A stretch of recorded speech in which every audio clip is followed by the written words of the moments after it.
Ever caught yourself lying in bed, picturing all the amazing things you'll do getting fit, writing a book, building your dream house only to spend another hour scrolling through your phone instead?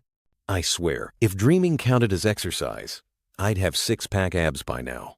I totally get that. Sometimes my ambition feels like an epic movie trailer playing non-stop in my mind, but when it comes to actually hitting start, suddenly my motivation just evaporates.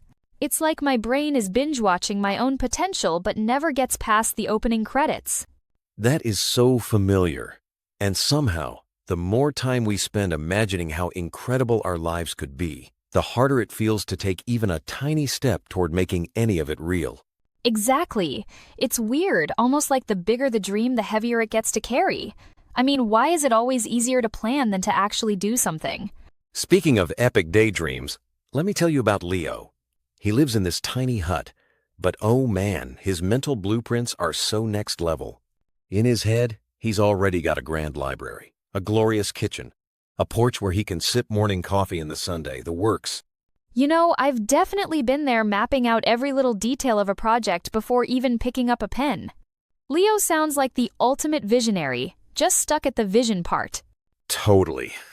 And his neighbors, they're always nudging him like, "Hey Leo, when's the mansion happening?" Leo has an excuse for every occasion. Too hot, too cold, needs more research. He's got a library of reasons not to start. That's classic. I mean, sometimes the prep work feels almost productive. But deep down, we know it's just another way to avoid the hard stuff, like actually getting our hands dirty. Funny thing is, while Leo is fine-tuning his imaginary palace, someone new moves in across the village, Anna. She's not dreaming about mansions. She just wants to make some pots, sell a few, and build a little place for herself. And what stands out is that Anna doesn't wait for the perfect weather or the perfect plan, she just gets going, one pot at a time, a little bit each day. It's almost boring compared to Leo's grand plans, but it works. Honestly, it's kind of inspiring how steady she is. She's not chasing some huge breakthrough, just showing up, making steady progress. It's like watching someone patiently plant seeds while everyone else is looking for magic beans.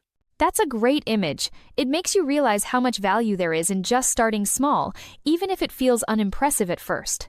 Then, because life loves its drama, a big storm blows in one night.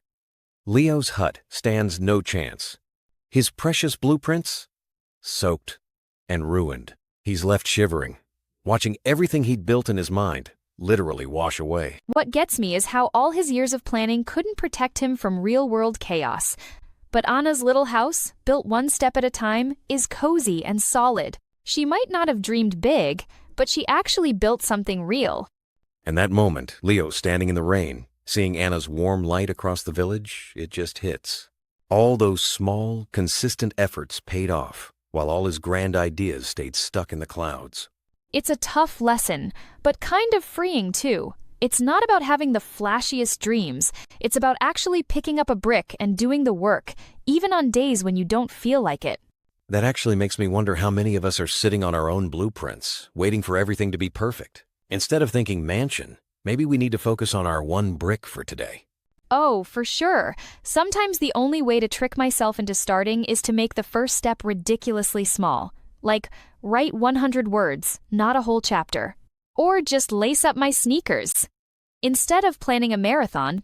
Exactly. If the whole project feels impossible, what's the smallest, laziest proof action you can take right now? Maybe it's sending one email, or just opening that document you've been avoiding. And honestly, that tiny step is usually the hardest, but after you do it, you realize the mansion isn't going to build itself. Might as well start with one brick and see what happens. So, here's our challenge for everyone listening. Forget the whole mansion for a second. What's your single brick, your one action you can lay down today? I love that. Maybe it's jotting down an idea, doing 10 push-ups, or even just making that phone call you've been putting off. Tell us what's your brick. Share it with us. Seriously, we want to hear about the small steps you're taking, not just the dreams you have. Let's make our ambitions proud, one manageable action at a time. If you're listening to this and already thinking about your first brick, congratulations. That's further than most people get. Let's build something real together, starting today.